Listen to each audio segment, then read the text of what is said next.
Hi friends, welcome to மூன்று முடிச்சு promo. இன்றைக்கி நம்ம மூன்று முடிச்சு சீரியலில் என்ன விறுவிறுப்பான விஷயம் அப்படின்னு பார்க்கறதுக்கு முன்னாடி நம்ம சேனலை சப்ஸ்கிரைப் பண்ணலை அப்படின்னா மறக்காமல் சப்ஸ்கிரைப் பண்ணிக்கோங்க. இப்போ வாங்க அந்த விறுவிறுப்பான விஷயம் என்ன சொல்லிட்டு பார்த்துடலாம். இப்போ என்ன நடக்க போகுது அப்படின்னு பார்த்தீங்கன்னா, எப்படியோ சுந்தரவல்லி கையிலேருந்து அந்த பத்திரிக்கையை வாங்கிட்டு வந்தாச்சு.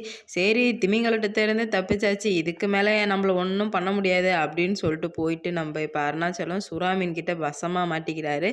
எப்படி அப்படின்னு பார்த்தீங்கன்னா, இந்த பிரச்சனையை வந்து ஸ்மூத்தாக மூவ் பண்ணி சாதுவாக எல்லாரோட சம்மதத்தோட ஸ்மூத்தாக பண்ணணும் தான், அப்படி இந்த கல்யாணத்தை நடத்தணும் அப்படின்னு அருணாச்சல ஐயா நினச்சிட்டு இருந்தார். ஆனால் அதில் ஒரு வில்லங்க வந்துட்டு நம்ம சுந்தரவல்லி அந்த பத்திரிக்கை தெரியாமல் எடுத்துகிட்டு போக மாட்டணும் அப்படின்னு சொல்லிட்டு நினச்சிட்டு இருக்கோம். அதுவும் அடிச்சு பிடிச்சி எப்படியோ என்னென்னமோ பேசி பண்ணி வாங்கிட்டாங்க. ஒரு வழியாக அங்கேருந்து பத்திரிக்கையை வாங்கிட்டு வரும்போது நம்ம அருணாச்சல ஐயா அப்பாடா இப்போ தான் நிம்மதியாக இருக்குது அப்படின்னு சொல்லிட்டு நினச்சிக்கிட்டு வந்துட்டே இருக்கும்போது இங்கே என்ன ஆகுது அப்படின்னு பார்த்தீங்கன்னா, நம்ம சூர்யா சார்கிட்ட அந்த பத்திரிக்கை மாட்டிக்கிச்சிங்க. அது எப்படி மாட்டுது அப்படின்னு பார்த்தீங்கன்னா, அவங்க 3 பேர் வச்சு அந்த பத்திரிக்கைய படிச்சுட்டே இருக்கும்போது விட்டுட்டு போயிடுவாங்க.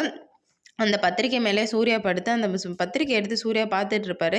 என்னடா இது இந்த மாதிரி நடக்குதே அப்படின்னு சொல்லிட்டு, என்ன இது என் பேரும் நந்தினி பேரும் போட்டிருக்கோம், நம்ம இன்னும் போதையிலக்குன்னு இருக்கோமா, ஒன்றுமே புரியலையே அப்படின்னு சொல்லிட்டு நினச்சிட்டு இருக்க. அந்த பத்திரிக்கையை நல்லா முன்ன பின்ன திருப்பி திருப்பி பார்க்குறாரு. எங்கே பார்த்தாலும் சூர்யா, நந்தினி, அது மட்டும் இல்லாமல் குடும்பத்தோட பேர் எல்லாமே எப்படி ஒரு பத்திரிக்கை அடிப்பாங்களோ அது மாதிரி இருக்குது. எங்கள் 2 பேருக்கு தான் கல்யாணம் ஆகிடுச்சா, யாரா இந்த வேலையை பார்த்தா அப்படின்னு சொல்லிட்டு நம்ம சூர்யா நினச்சிக்கிட்டே இருக்கும்போது, யார் பார்த்தா இருந்தால் என்ன, நமக்கு ஒரு பிளான் வந்து கிடச்சிருச்சு, இதை வந்து தாய் குலத்தை வச்சு செய்ய வேண்டியதான் அப்படின்னு சொல்லிட்டு சூர்யா நினைக்கிறாரு.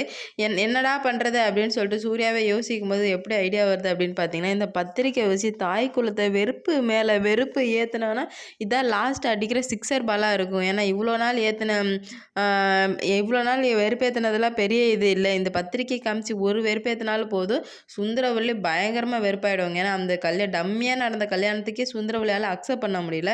இதில் பத்திரிக்கைலாம் அடித்து பேர்லாம் போட்டு எல்லா பேரும் சொந்தக்காரங்க பேர்லாம் போட்டு ப்ராப்பராக இருக்கிறத பார்த்தா நம்ம சுந்தரவல்லிக்கு அவ்வளோதாங்க பைத்தியம் முடிச்சு போயிடும். கோவத்தில் என்ன பண்ணுறதுனே தெரியாமல் நம்ம சுந்தரவல்லி அப்படி லபா லபான்னு கத்திட்டு இருப்பாங்க. அதுதானே நம்ம சூர்யா சாருக்கு வேணும். அவங்க அம்மா வந்து டென்ஷன் ஆகணும், கத்தணும், அதை நம்ம சூர்யா சார் ரசிக்கணும். இதுதானே நடந்துட்டுருக்கு. அதே தாங்க இப்போயும் நடக்க போகுது. சூர்யா சார் இந்த மாதிரி பிளான் பண்ணிட்டாரு. ஆனால் இதனால் நம்ம நந்தினிக்கு என்ன ஆக போகும் அப்படின்னு சொல்லிட்டு அவர் கொஞ்சம் கூட யோசிக்கல. இதனால் பெரிய பிரச்சனையாகி நம்ம நந்தினிக்கு தான் வந்துட்டு பிரச்சனை வரப்போகுது. அது சூர்யா சார் யோசிக்கவே மாட்டார். யோசிச்சாதான் நல்லாயிருக்கும். இல்லைன்னா நம்ம நந்தினி ரொம்ப கஷ்டப்பட போகிறாங்க. மறுபடியும் கஷ்டப்பட தான் போகிறாங்க. நம்ம சூர்யா சார் கொஞ்சமாச்சும் நம்ம இவ்வளோ பண்ணால் நந்தினி கஷ்டப்படுத்துவாங்கள்ல நம்ம தாய்க்குள்ளோம் அப்படின்னு சொல்லிட்டு யோசித்து வேறு ஏதாவது பாதையை தேர்ந்தெடுத்தால் நல்லாயிருக்கும். அப்படி இல்லைனா பாவம் நம்ம நந்தினி என்ன பண்ண போகிறாங்கன்னு தெரில. பொறுத்திருந்து பார்க்கலாம். இந்த வீடியோ பிடிச்சிருந்தா லைக் பண்ணுங்கள், ஷேர் பண்ணுங்கள், கமெண்ட் பண்ணுங்கள். இது போன்ற வீடியோ சீரியல் அப்டேட் தெரிஞ்சுக்க நம்ம சேனலை மறக்காமல் சப்ஸ்கிரைப் பண்ணிக்கோங்க. ஓகே, பை, பட்டா.